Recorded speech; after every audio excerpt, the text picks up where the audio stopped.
Mwanza from Envirolink Consultants Limited, and I'll be taking you through today's session on fire safety in our schools.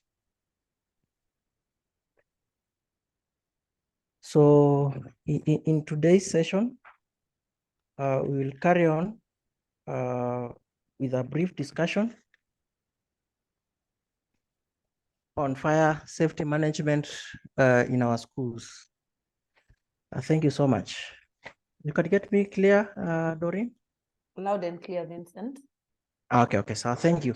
So apologies for the little bit of delay in commencing. Let me take this opportunity first to wish any of our lovely ladies in the forum a happy International Women's Day. We recognize you and thank you so much. So from the previous session, we were able to just have a brief discussion on the fire safety, health and safety general management in our schools. And today we will embark specifically on fire safety, just to see what it is, what the law says about it, and what we can do to make our schools more safe in regards to fire safety. So thank you so much, everyone, and welcome.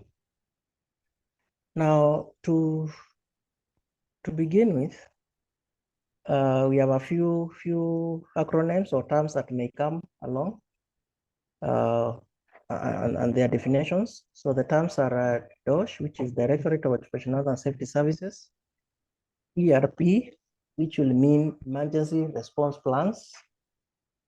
We'll have a term like ILO, International Labour Organization, OSHA, which is the Occupational Safety and Health Act. When we talk of highly flammable substances, we mean any liquid solution, emulsion, suspension, or gas that gives flammable favor at a temperature of less than 32 degrees. In other words, a flammable substance is capable of beginning a fire at low as 32 degrees. Then we'll have the term flammable will mean something that has a capability or a capacity to support burning. And then when we talk of risk management, will mean measures we can put in place to control the risk. And in this case, the risk of fire. Now, in terms of fire safety, like we saw last time, everything has a background in the law. Anything that is required of establishments as a compliance issue as its backing in the law. And for fire safety in Kenya, we're talking about the Constitution of Kenya. We saw last time that Article 42 gives everybody a right to a safe and clean environment. Then, of course, with OSHA 2007, that is the primary law that governs health and safety issues in this country. And Section 78 to 82 is specifically dedicated to issues to do with fire safety.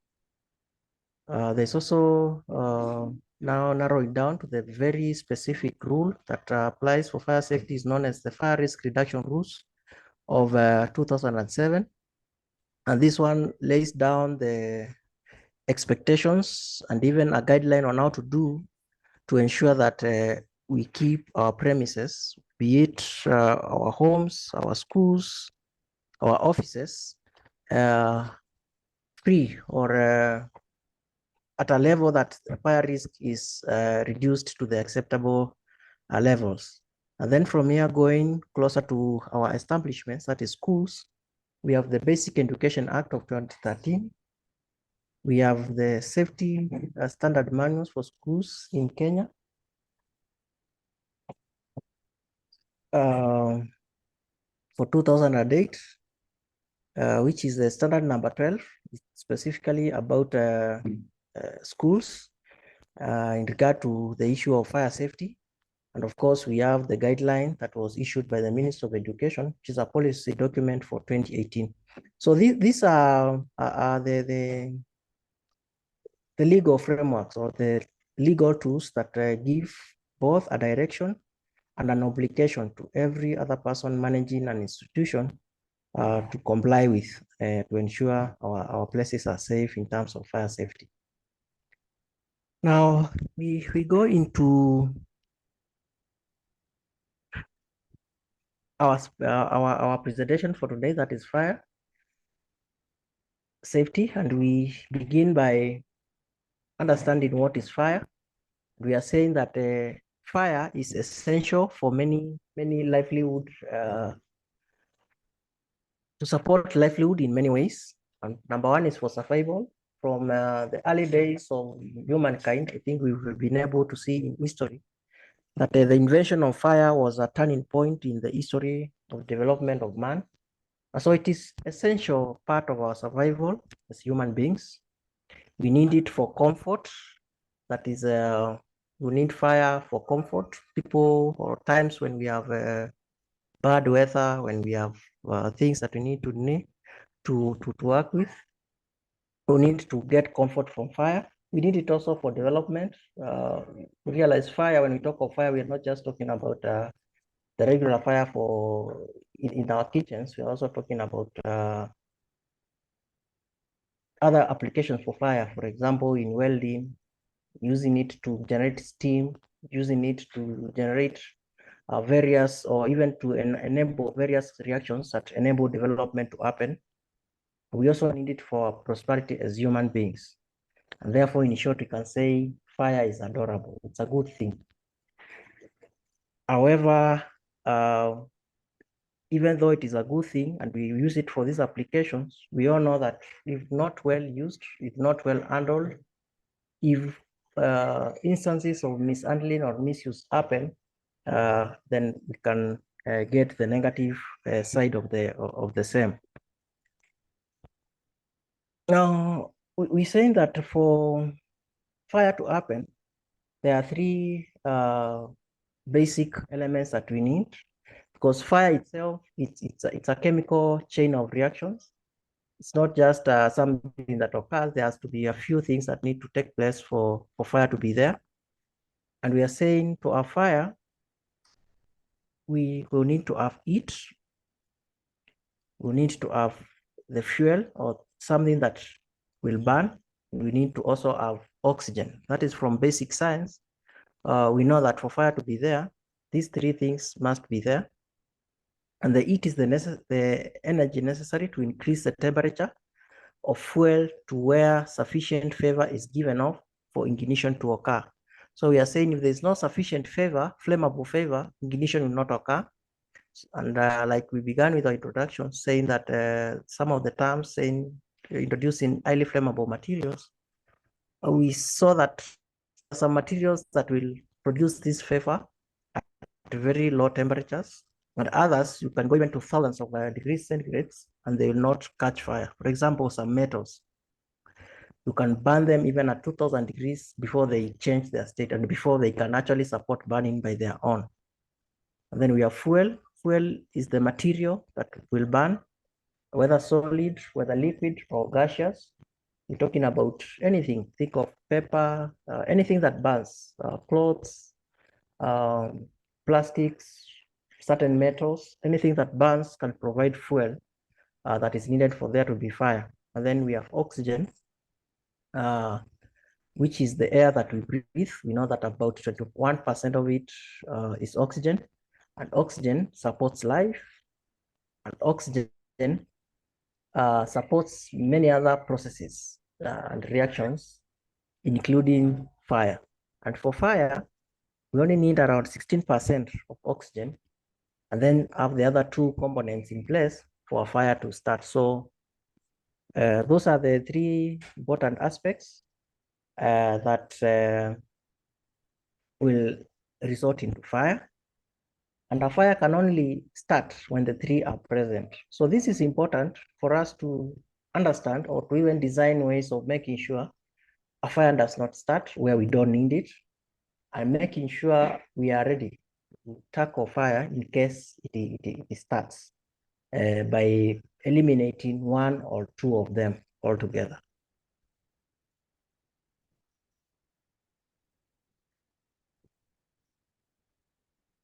Now, whenever fire happens, there will be outcomes or products of fire and their effects. Our focus right now is the negative part of it, because we are trying to establish the safety measures that we can put in place in our places so that we keep our schools secure from this fire in case there's fire. So we would want to know what will come out of fire if it starts, and what are the effects. So we are saying when we have fire, the first thing you'll see is smoke. And for this session, it's important to understand the impacts of smoke. Why is smoke a product of fire that has negative effects? And we are saying number one, it limits visibility. So if a room is on fire and there's smoke, the people in there will not be able to see well. That is the first impact. But then, as a result of the smoke and the poor visibility, we will realize that it will prevent escape. So when you cannot see well, you are not able to escape from the burning building or space that is on fire. So smoke will reduce visibility and prevent escape. Now, another product of fire is what we call gases, from carbon monoxide, carbon dioxide to hydrocarbons and different other gases that come with it, depending on the material that is burning. You can even have hydrogen chloride being emitted. And these gases present or that may emanate as a result of fire are toxic, and others are explosive. They are toxic and explosive gases, and they may result into explosions and the spread of the fire. So that fire started in a small place, but because the material that was burning produced some toxic gases that could explode, the fire spreads to other areas. For example, cooking gas. If you have cooking gas and fire starts in the kitchen, then if the gas gets now to in the cylinder gets to get the heat and the fire reaches that point, we'll find an explosion happening. When the explosion happens, the fire is spread to many other areas, sometimes as far as several meters away. Even another building that was away, the fire can spread there. And of course, it will cause abnormal respiration, choking, and what we call asphyxiation. Asphyxiation is that removal of oxygen from your system, the human being system. And therefore, that one can easily kill somebody. And then, of course, with the explosion and all that, we may have panic. We have a situation where we have many people, or even our learners. When people panic, they will run, and when they are running, there will be stampede, and that will result to death. And the thing is, this will result as a result of fire that started, even though the people or the affected persons may not burn, but the impact of creating a panic resulting into a stampede results into the injuries and death and all those negative outcomes. Now, another product of fire is heat, that is radiation. And when there's heat, all the services around where fire is, they get the radiation will reach there. If there's any moisture need to dry up, and they'll start the temperature. As the temperature goes up, different materials will be able to burn faster at different levels of the fire. So where there is heat, there is fire spread. It will be able to spread faster because of the heat. It will also prevent escape. It can cause burns and scars, and it can also damage your lungs or respiratory system. And because of this, you find people will resorting to unsafe means of escape like jumping through windows or other stairs. Instead of going down, people jump, and we may have injuries, and also in the unfortunate event, even death could occur. And then, of course, there are flames. And flames will spread the fire. They can also burn and cause death.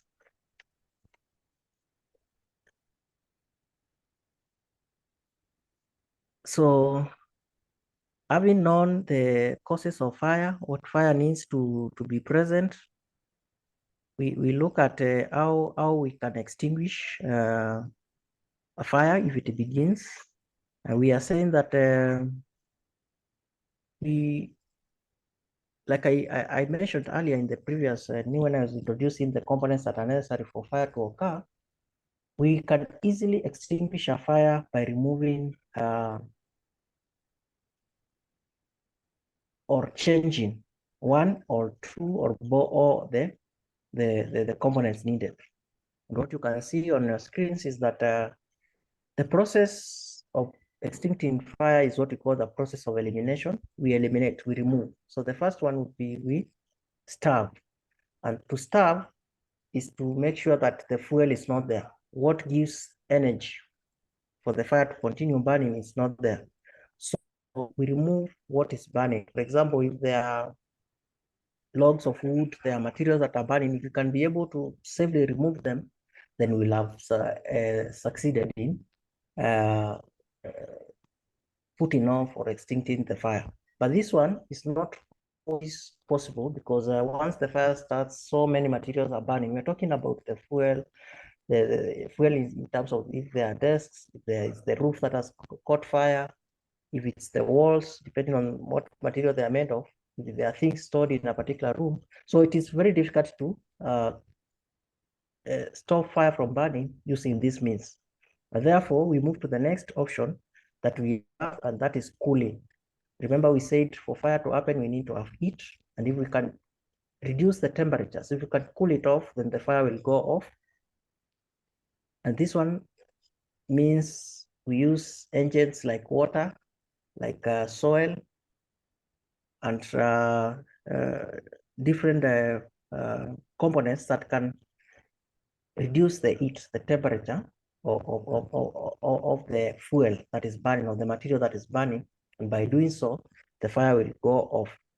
And then the last other option that we can do is to eliminate oxygen. And we say that is a process we call smothering.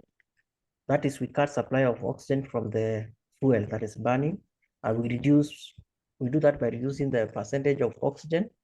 And this essentially we do by using extinguishers or extinction agents that have inert gases that take away oxygen, which alter the composition of the air so that oxygen percentage is low. So when the oxygen is low, it will mean that now the fire will not go as fast as it would. And if we are able to successfully eliminate oxygen, then the fire will automatically go down. So this you need to bear in mind that these are the things that we will need to, the methods that we can use to put off fire by eliminating the different components that are burning. So that is an introduction and like an overview into what we are talking about when we talk about fire, how it starts, and the legal bit about it, and how to put it off. So in today's session, we wanted to narrow down into schools, just find out what we can do in our schools to just make sure that what we described above, the fire doesn't occur, and if it occurs, we are able to take care of it and with minimal damage. So now we ask ourselves, why then should we discuss fire in school? Why is it important that we have even this session to briefly have a look at fire in schools? And now we are saying, number one, in the recent past, we've seen or we've heard of increasing incidents of fire, whether in the society or even in schools. And these is a concern that fires are a commonplace, whether from like the unfortunate incidents that we had in Nairobi, an explosion that led to loss of lives, whether talking about issues that we had on our roads where some fuel tankers exploded and we have massive losses of life. And in our schools, we had also incidences where people lost learners because of fire, whether it's dormitory or just within the compounds of the school. So the increasing incidents have drawn the attention of lawmakers and decision makers, and it's an invitation of everyone to just not say it happened somewhere else, but to take initiative and understand what this fire safety is and how we can take care of our premises. There's also, when fire happens, like we have all witnessed or heard of, there is high potential for injuries and fatalities. There's also significant damage to property caused by, now addressing school fires. We're also looking at disruption of the academic calendar due to fire incidences. Sometimes fire occurs and the classrooms or the dormitories are destroyed. Learners will have to stop, probably go home for some time before the institution is done, and therefore we end up losing a lot of valuable time and educational resources, and their academic calendar gets distorted for that particular institution. There's also substantial economic cost associated with the rebuilding of the structures, and also legal liabilities for the institutions where fire happens. Another challenge will be maintaining a stable learning environment. There's also the erosion of trust, that is public trust in the school and security of educational institutions. When a fire happens in a school, you realize that the view or the image or the trust of the public has in a particular institution goes down, and that is not good. There's also increased scrutiny from government and regulatory bodies. Nowadays, whenever we have any incidences happening, whenever we have any such occurrences, it's a requirement by law that we have scrutiny. We have to look at what went wrong, what was not done. And remember, the law gives responsibility to different players, different actors in managing the safety and health issues in their places of work or in their institutions, as we shall see later on in the slide. So this scrutiny by government bodies will also have its own impacts in terms of who bears responsibility for this. Now, there's also a need that emanates from this. Whenever we have fire incidences, the need to do proactive measures and minimize risk and prevent emergencies becomes increased. And this means that you will have to do more to make sure that you prevent a reoccurrence of this emergency. And obviously, this will have financial and other implications. There's also a potential for ripple effect on neighboring institutions and residences. We've known there are some times within our calendar years in our schools when we have like a pandemic of fires everywhere. So it begins with one school, and then within a month or two, you realize that every other institution is experiencing the same, and that becomes a challenge. So that's an impact in schools where fire has occurred in one.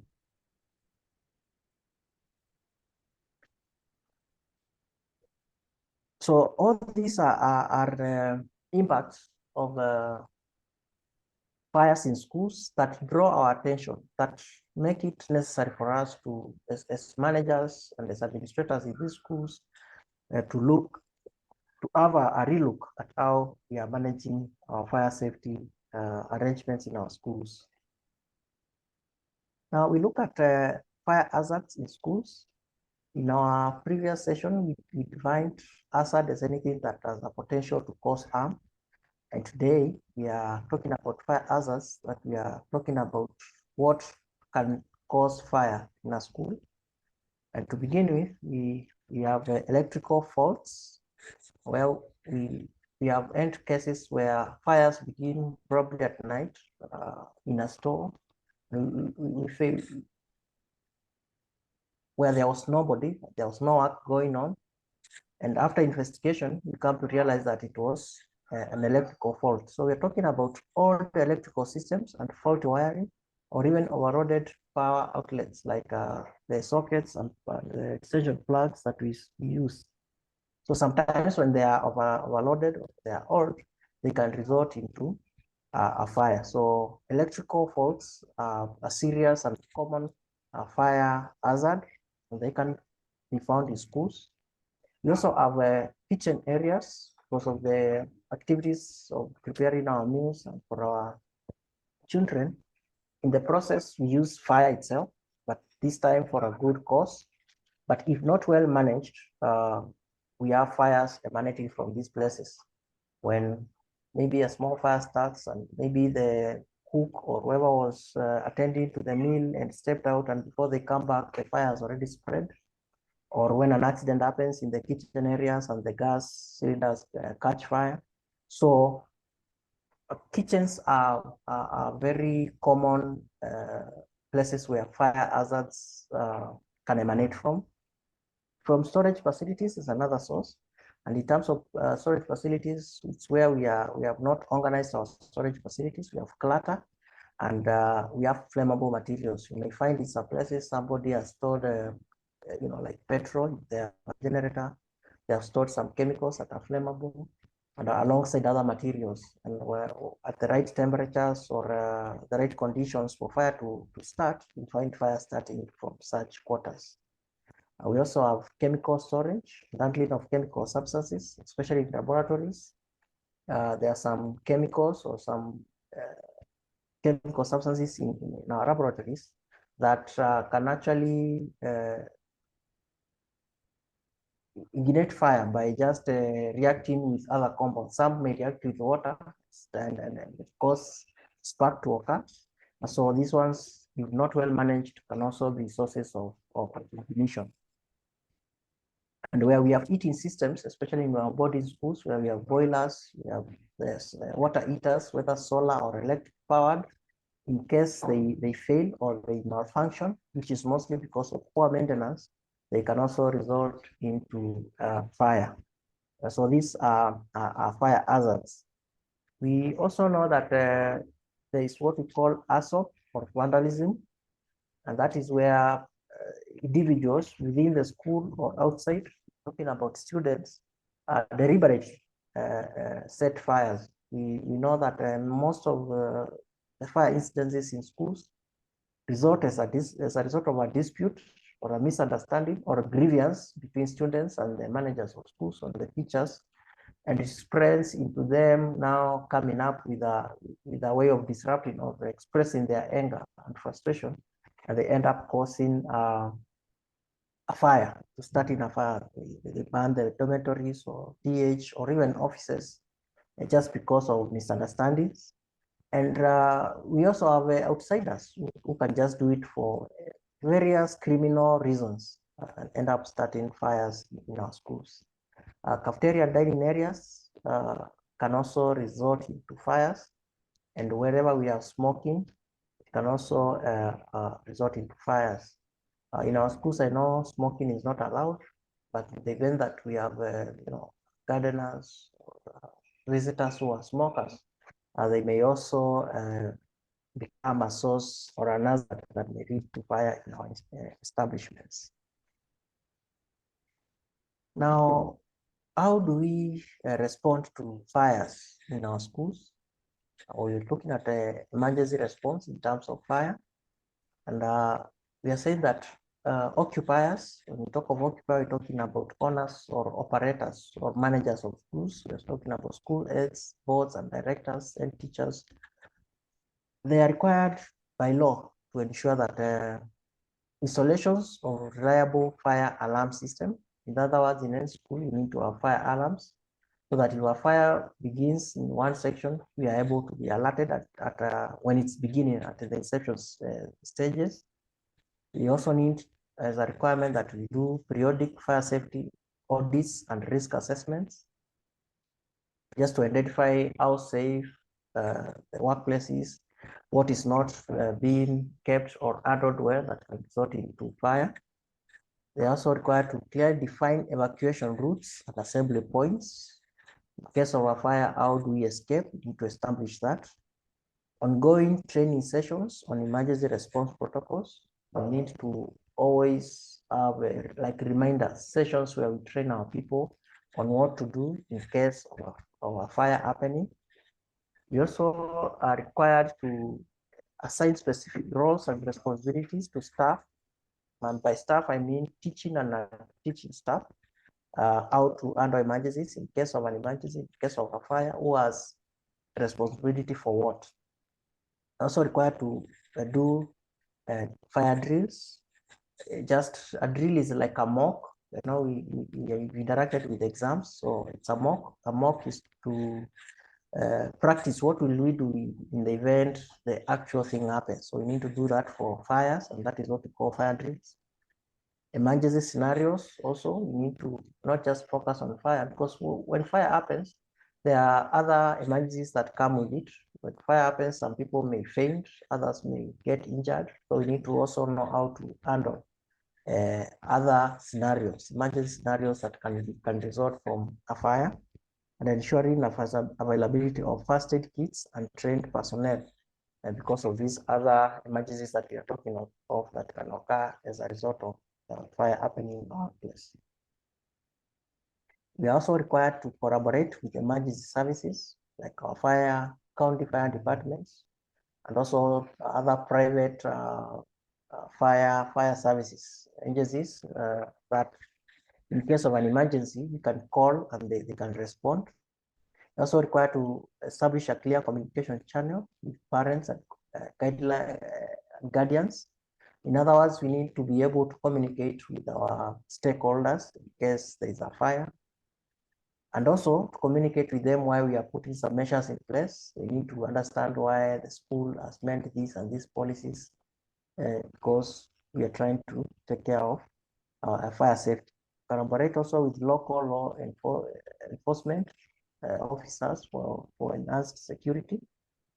We said one of the areas where fire can come is arson, whether from students or outsiders, and therefore we have commotion, we have misunderstandings and grievances from students that are getting out of hand, and they need to engage our security agencies. And also, we need to have a periodic inspection of electrical systems, heating systems, and storage areas. That is part of the fire audit and risk assessments. And we seek support from even the local residents and businesses. So wherever we are, we need to be good neighbors. Sometimes our neighbors, we find that around our perimeters, we have people who have put up some hotels, some kiosks, kibanda. They are cooking there. Others are doing welding. So we need to also have a relationship with people around about us, because fire can start elsewhere and spread into our premises. So we need to have collaboration with all these people around us. So the goal for all these things, or the emergency response plans in schools, is to promote and maintain and contribute to the understanding of child and staff safety.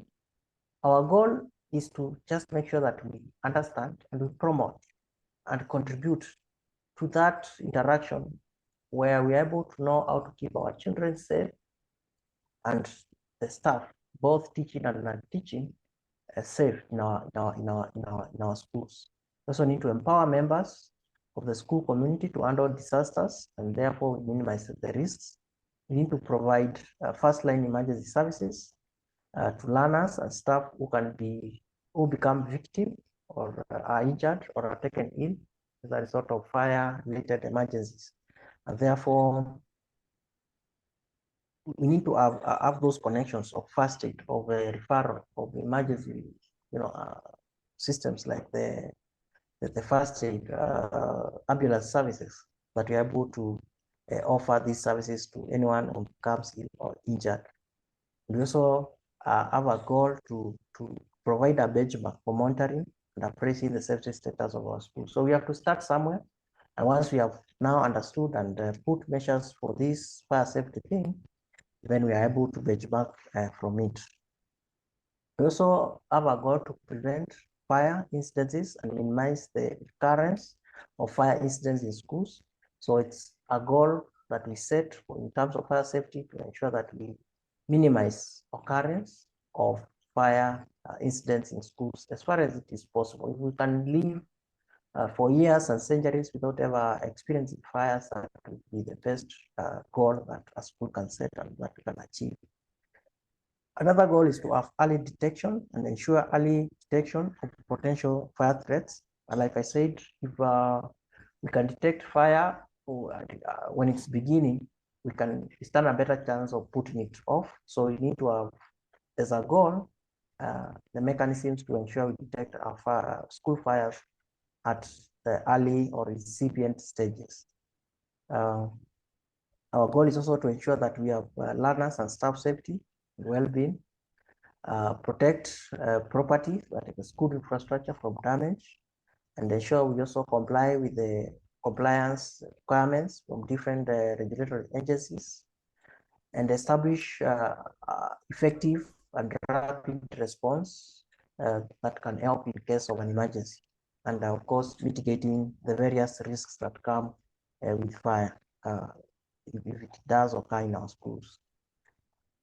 One of the important things that we aim to achieve, talking about fire safety in our schools, is to train staff and make sure they are ready with the necessary skills to know how to prevent and also know how to put off. Our channels of collaboration with emergency services also need to be established and made clear. Communication and coordination. Remember, we said we need to have responsibilities assigned to teaching or non-teaching staff to ensure that there's coordination. In case of an emergency, we have someone leading. Because we are dealing with children, children stand at risk of, it's not easy to organize themselves. So we need to have clear communication and coordination. We know that in case of an emergency, we have people who coordinate evacuation so that the children don't all run to the door and cause a stampede or jump through the windows, things like that. Then we also need to ensure the community, like I said earlier, is involved and aware, and have identified areas where we can continuously improve. And of course, by all these things, we will have minimized a disruption to education. The calendar will run well, no more expenses for our parents. So all these are goals that we aim to achieve by ensuring fire safety in our schools. So we like we have seen, fire safety, it's an important aspect, and we are saying that it starts from the construction level. When you are establishing a school, when you are putting up new establishments, maybe you are doing expansion, even when you are doing repairs, that is where fire safety needs to begin. You keep all fire precautionary measures, school buildings to be constructed in the construction of the schools. In other words, when you thinking of constructing a school or even doing new developments, you have to have fire safety consideration in school. Being an educational building used for school, college, or other training institution on daycare and daycare purposes, then we need to involve instruction, assembly, involving assembly for instruction schools. We need to make sure that fire safety considerations are done at the inception when we are thinking of constructing or doing any renovations. So a few considerations need to be taken, and as guided is that we need to have a road that is wide enough. If you have a school or different areas of the school need to be reachable. We need, in case of an emergency, can we get the fire engine to come up to this point where the fire is? Yes, we have the main entrance, we have a road that is coming, but we have many buildings. We have dormitories that are far from the main entrance. Can a fire engine get to that place? Yes, there's fire. We need to do that consideration. We need to have space around the buildings for the movement of these emergency vehicles. We are saying that any building, especially our dormitories, even the school itself, we need to have at least 2 gates where we can get in and get out, so that during emergencies, there's a lot of movement. There may not be room for reversing. So can we make sure that we have a way, we have alternative gates so that we can get in and get out through another route, or a place where you can turn around and be able to get out seamlessly. If we are doing our classrooms, we need to have the doors opening outwards. And the thing is, in case of an emergency, because of panic, people will run to the door, and if it opens inside, chances of blocking the door by themselves become very high, and that may cause a stampede. There are corridors, you should have arrows or marks showing where the exit is, so that people don't run to a dead end, to a corner that doesn't have an exit, and they end up being trapped. Remember, we said smoke is a serious product of fire, and where there's smoke, we saw the effects of smoke. So in case people run to a dead end corner, then you see smoke may have its toll on their health. Some people, and in most cases when fire occurs, people die or get burns because they couldn't breathe. Maybe they fainted, they choked because of the smoke. And therefore we are saying if there are corridors, we need to have clear marks showing people, these are the fire exits, a signage showing the directions that people don't go to at the one corner of the building that doesn't have an exit, and where smoke will be able to affect them. If it's a building that has floors, a story building, we are saying that it needs to be constructed with the staircases that are wide enough, at least 1.5 meters, and they need to be alternative, 2 in number, so that we have stairs in either end of the building, so that we can in case of an emergency, both can be opened and the people can evacuate the buildings faster. And then, of course, we need to have open spaces around the building that are free from obstacles. The corridors also must be kept free from obstructions at all times. And this is a requirement. The next point, which is the sufficient water, is a requirement under the fire risk reduction rules, that you have to have an installation of not less than 10,000 liters of water, specifically stored for firefighting, in, where possible, in elevated tanks. Why elevated tanks is so that it can generate pressure that you need to attack the fire if it does happen. So these are things that we need to consider when we are putting up our schools. And even if we have already put up our schools, we may consider what we need to adjust, what we need to invest. We try to look into our budgets. What can we do to make sure we meet these basic requirements in terms of fire safety? Now, it's also a requirement that we do frequent mock drills. I think that when we have highlighted up there, where we have drills on how to evacuate a building that is on fire, or any other emergency like a collapsing building, or these other things that may occur.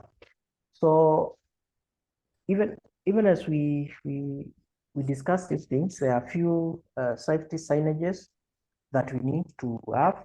I think we've talked about extinction or put enough off the fire, and these are some of the things that we will require. On the first to your left of the screens is the fire extinguishers, and we have different types of fire extinguishers. We have for different types of fires, which I'll discuss in the next slide. So we need to have extinguishers, we need to have hose reels, we need to have all these extinction engines in our schools. We also need to have signage. For example, a fire action plan that simply tells the learners, or even anyone, even a visitor within a place, in case of fire, this is what you're going to do. You need to put on the alarm. There's an alarm, someone can sit and put it on. You need to leave. you need to go to an assembly point, and there are also things like what not to do. You know, you don't turn to the building if the building is on fire, or if there are lifts, do not use them. You also need to have an evacuation route map in the next image.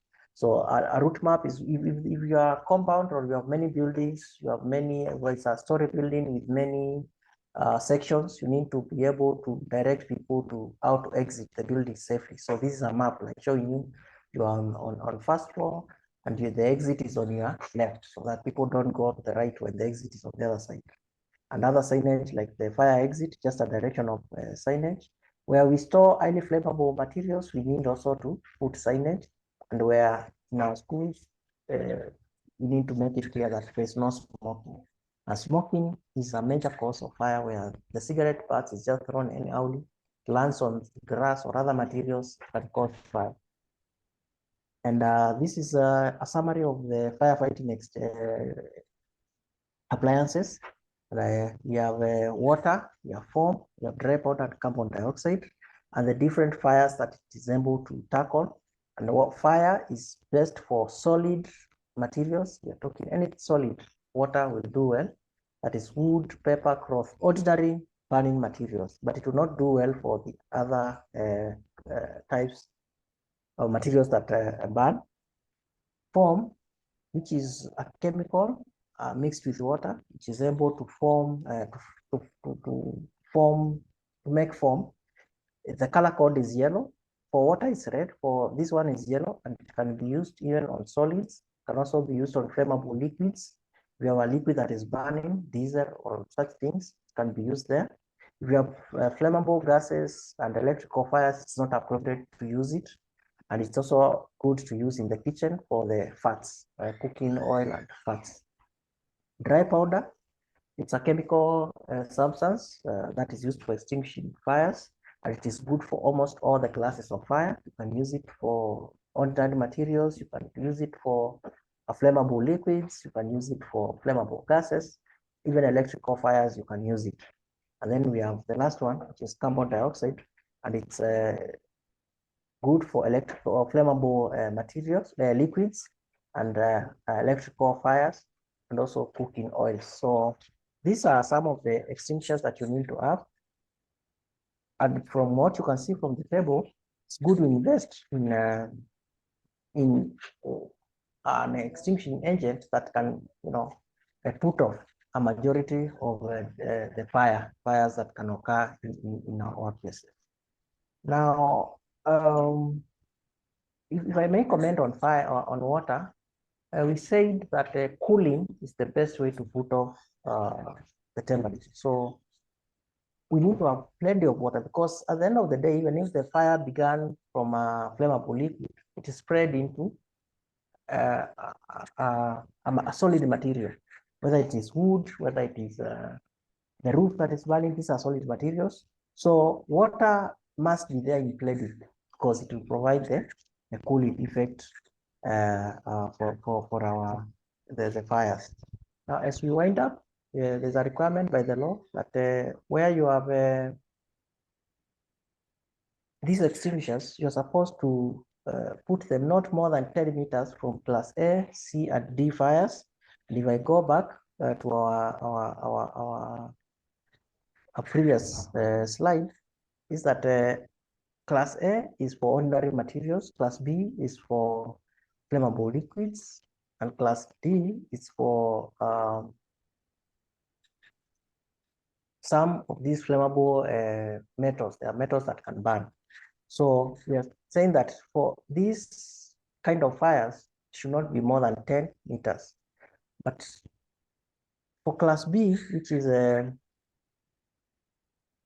flammable liquids, saying that the extinction should not be more than 5 meters. So even when you are selecting and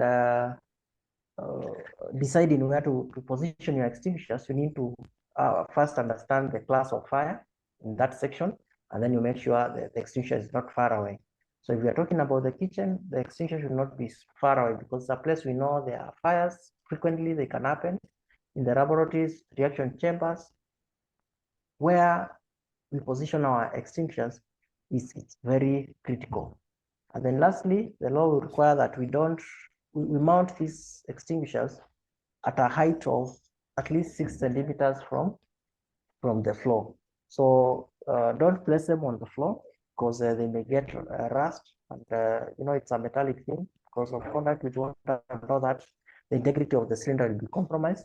And when you put it too high, more than 60 meters, it becomes an hazard itself, because when you're trying to remove it, it can fall on you. And remember, it's during an emergency, so you are doing it with a kind of an haste or in a hurry. So it's good, or the law recommends that we do it at least 60 centimeters from at the ground.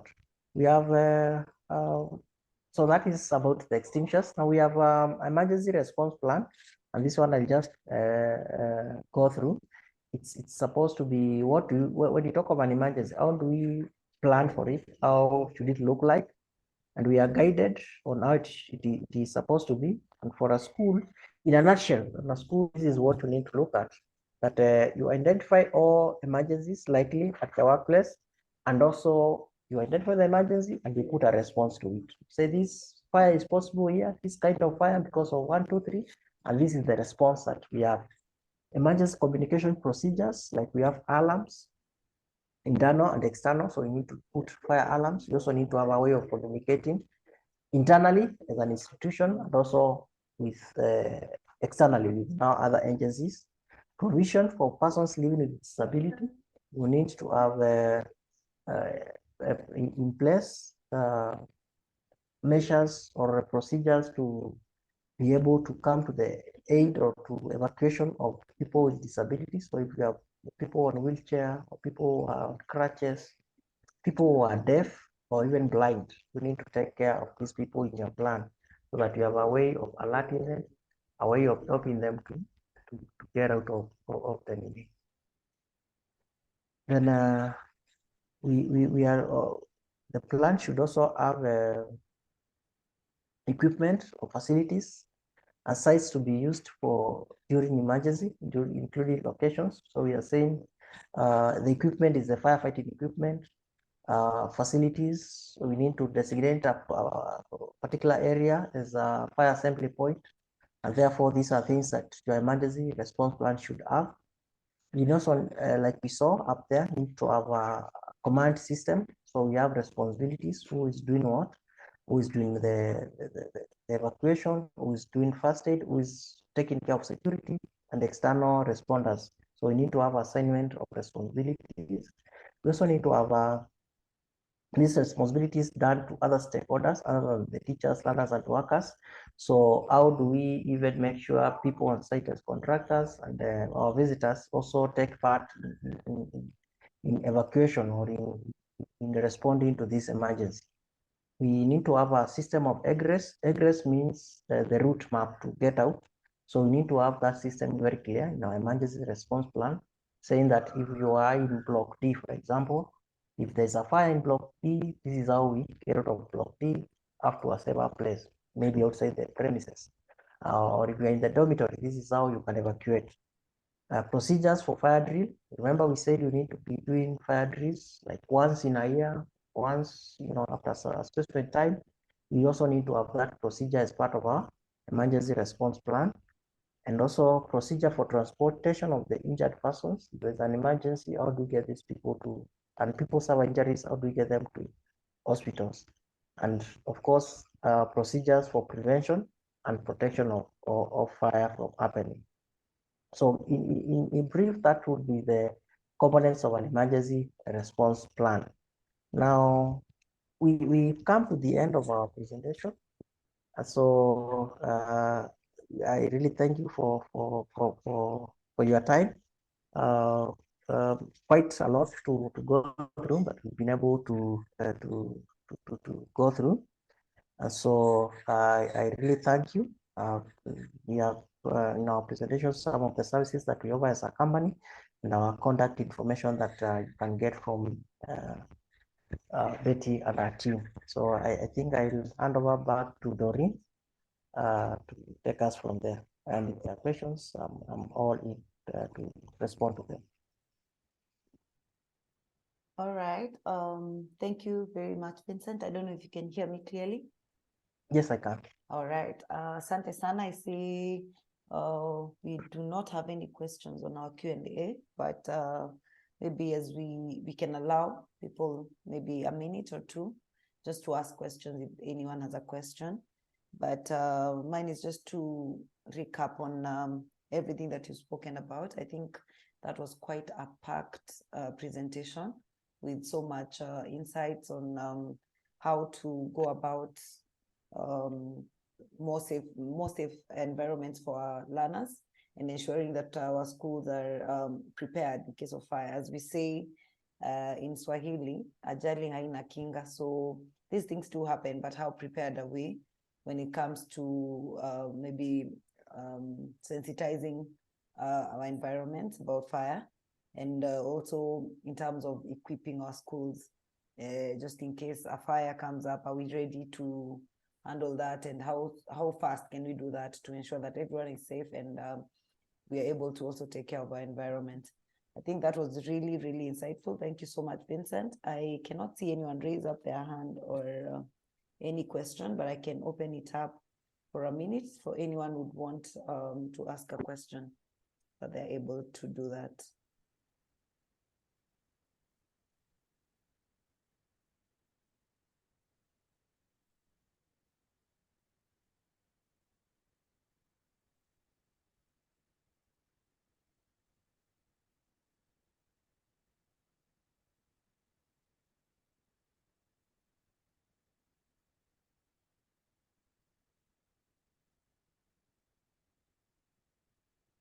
All right. I believe silence means we have so much to ponder on from the presentation from Vincent. So mine is to thank all of you for finding time to just come on here for this webinar that was quite vital for us as school owners, just to ensure that we are ready and prepared to take on whatever measures that we need to do within our schools and be prepared for any occurrences. That's it from me, Vincent. I do not know if you have something, maybe a parting shot from your end. Mine is just to thank you all for the time, for listening, and just as a request or something to urge all of us to look into these issues to do with safety and fire safety in managing our schools. From all standpoints, it's the right thing to do. It's what we need to put in place so that in case of these emergencies, we are able to save lives and avert injuries and damage to our properties. Thank you so much. Have a blessed day. Thank you so much, Vincent. And thank you so much, everybody. For the ladies that are on the webinar today, happy International Women's Day. And to everyone else, have a lovely day. Goodbye. Bye.